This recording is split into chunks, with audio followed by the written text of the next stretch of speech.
Oi, meus queridos, tudo bom? Hoje, quinta-feira, nós vamos fazer um resumo de história. Tudo que nós trabalhamos em história até o último dia de aula. E hoje nós vamos também entrar no capítulo 1, que vai falar sobre os nômades e os sedentários. Tudo bem? Vamos viajar nessa belíssima aventura. Na unidade 1 do capítulo 1, nós vimos o tempo e a história, que veio falando sobre estudar o passado. Por que a gente deve estudar o passado? É porque a gente tem que saber como que as pessoas viviam, né, antes de nós. Os costumes, as práticas. E o importante disso tudo são os historiadores. É aquele que produz o conhecimento de toda a história. Eles se dedicaram, investigaram e interpretaram cada fato ocorrido ao longo desse tempo. E durante esses estudos, nós vimos também a cultura material. O que é essa cultura material?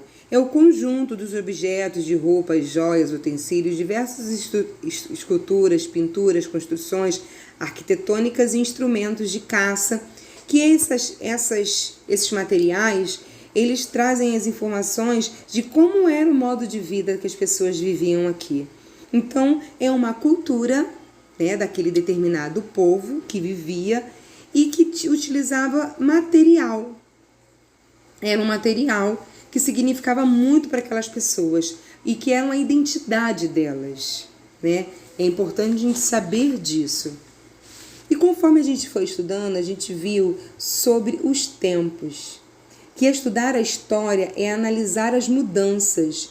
E essas mudanças, nós temos o tempo histórico. O tempo histórico é aquele que está relacionado diretamente com esses grupos humanos, que muitas das vezes promovem as mudanças sociais e outras vezes são modificados por ela. Hoje nós estamos vivendo um momento histórico, um tempo histórico. Dentro de nossas casas, uma mudança social, né, que acabam promovendo isso em toda a sociedade.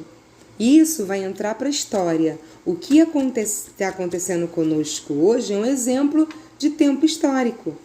É aquilo que aconteceu. Outro tempo histórico é o descobrimento do Brasil. Outro tempo histórico é a independência do Brasil. O que aconteceu? Isso ficou marcado. E nós temos também o tempo cronológico. O tempo cronológico está relacionado com o relógio, com o calendário, os dias, meses, ano, né? Saber que horas você vai almoçar, isso é um tempo cronológico, né? Que mexe com as horas. Dentro da história, o tempo cronológico os índios utilizavam a colheita no tempo cronológico. Saberia quanto deveria plantar e colher. Isso é uma história dos índios que utilizavam o tempo cronológico para saber quanto deveria plantar e colher. Para nós, o tempo cronológico. Quando D. Pedro proclamou a independência? 1822. Quando a caravana de Pedro Álvares Cabral chegou ao Brasil? 1500. Então, isso é um tempo cronológico. Estamos falando de data. Ok? Até por aqui? Isso aí. Vamos lá. Para o capítulo 2, nós falamos sobre a comunicação e identidade. Cada sociedade tinha sua identidade formada e era por línguas, saberes, tradições, costumes, expressões culturais, que vinha música, teatro, literatura, entre outras coisas que a gente pode estar selecionando sobre a identidade daquela determinada sociedade.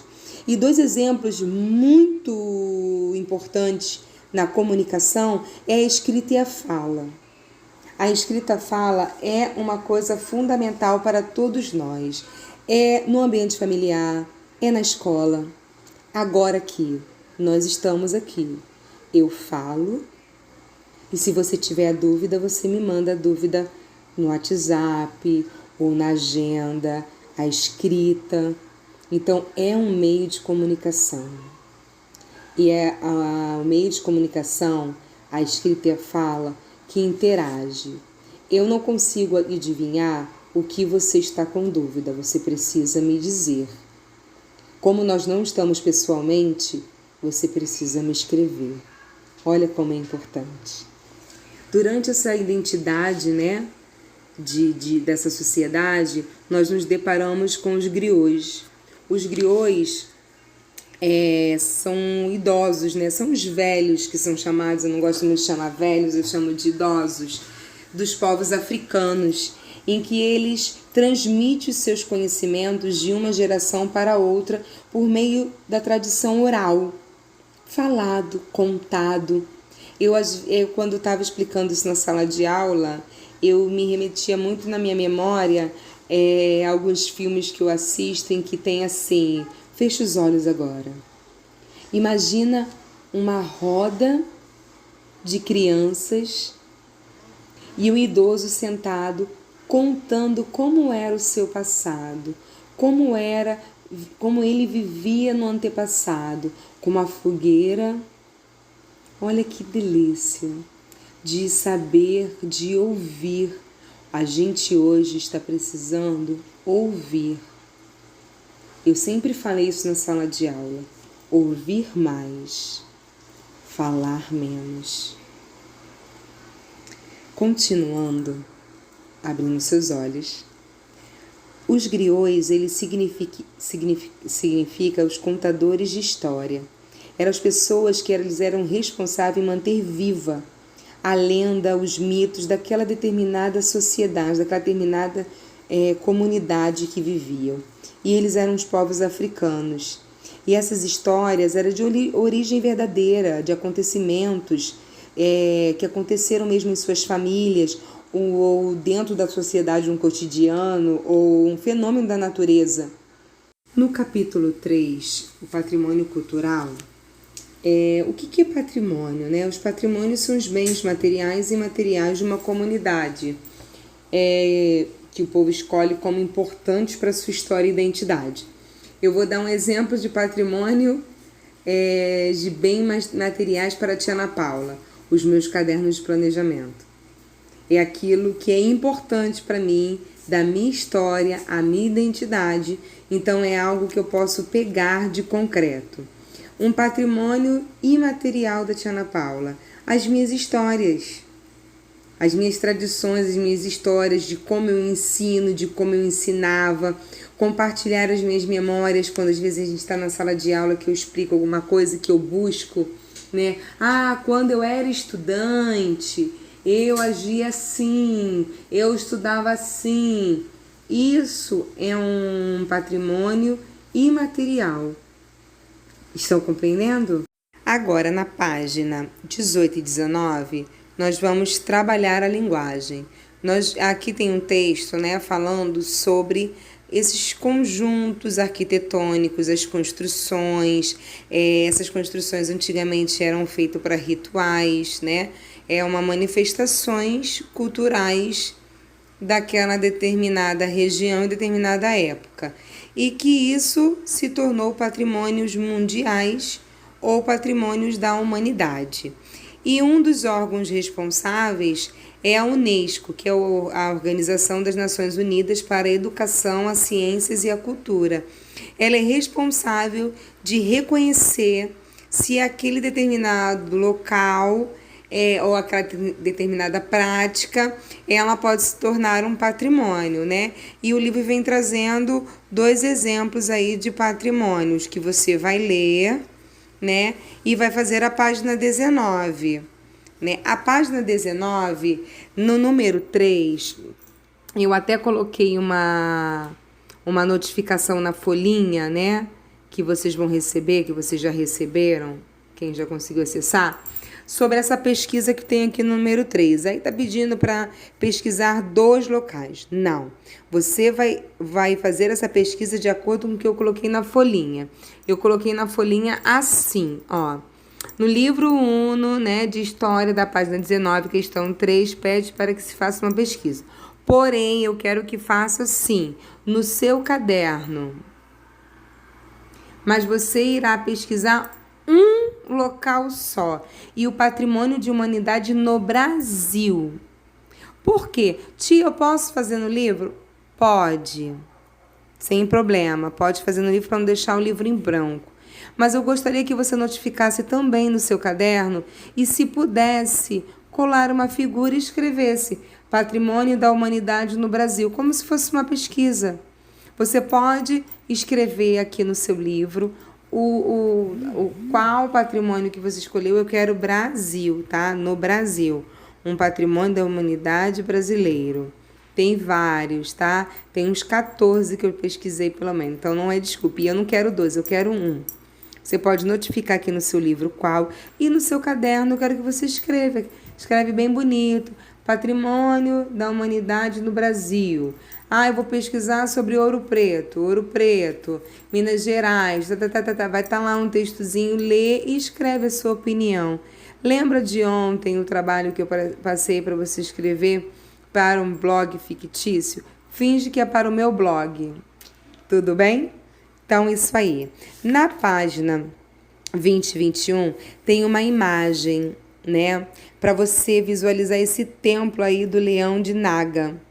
É um templo, né, que fica localizado no Sudão. E é para você observar como o deus Apedamak é representado aqui nessas paredes. Então você vai observar a imagem e vai responder: por que será que esse templo foi construído? Lá na página 18 está falando por que um patrimônio da humanidade ele é escolhido. Porque ele tem algumas características. Que características esse templo tem? De acordo com os quesitos para ser um patrimônio da humanidade. Então, você vai interpretar, ok? Na página 22 e 23, nós vamos entrar no capítulo 1, nomadismo ao sedentarismo. Eram seres humanos que buscavam alimentos onde tinham, né?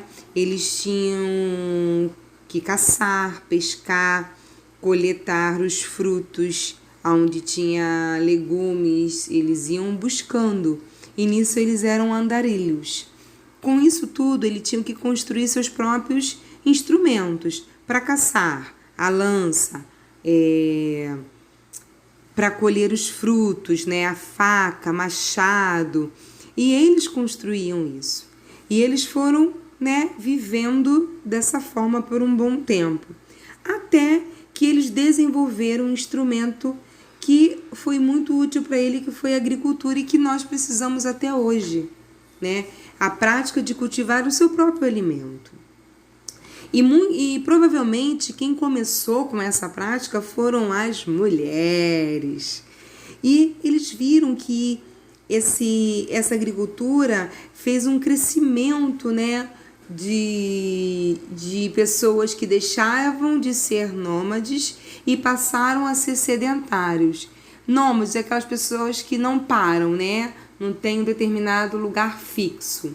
Sedentário é aquela pessoa que mora em um determinado local, né? Que não sai tanto dali, que já tem um lugar fixo para morar, já tem um lugar fixo para plantar e que não precisa sair para buscar mais nada. E eles foram cultivando. E conforme eles foram cultivando a agricultura, eles necessitavam também dos animais.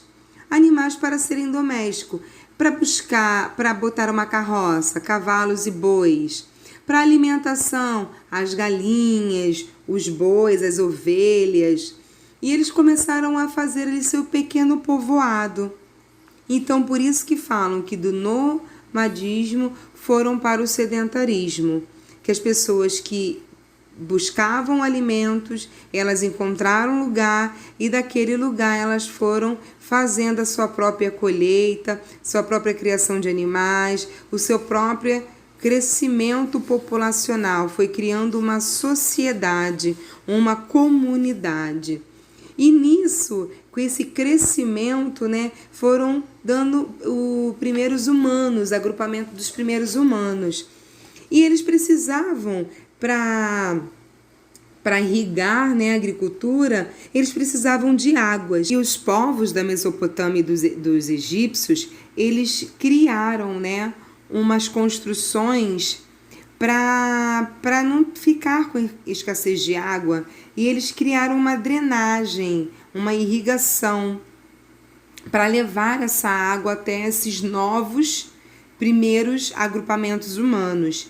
Já na China antiga, eles desenvolveram um sistema de terraços, que lembram umas escadas, para que as águas fossem absorvidas pelo solo, tornando o solo mais fértil, capaz de ser cultivado. E assim, meus amores, que foram surgindo as primeiras agriculturas. Lá dos povos bem antigos, os povos que começaram a ficar mais agrupados, as primeiras sociedades. E é isso que nós vamos encontrar na página 22 e 23. Na página 23, não precisa fazer a letra B do número 2. Não precisa. Assim nós terminamos, né, a nossa aula de hoje do nosso livro 22 e 23. Tudo bem? Fizemos esse resumo todinho. Eu espero que tenha sido esclarecedor para você. Então, finalizamos hoje com a aula de história. Viajamos por tudo que nós estudamos em sala de aula. E mais um pouquinho hoje. Conto sempre com vocês. Fica em casa. Não saiam, estudam. Qualquer dúvida, só me chamar. Não esqueça de fazer as atividades da folhinha, ok? Amo vocês e estou morrendo de saudade.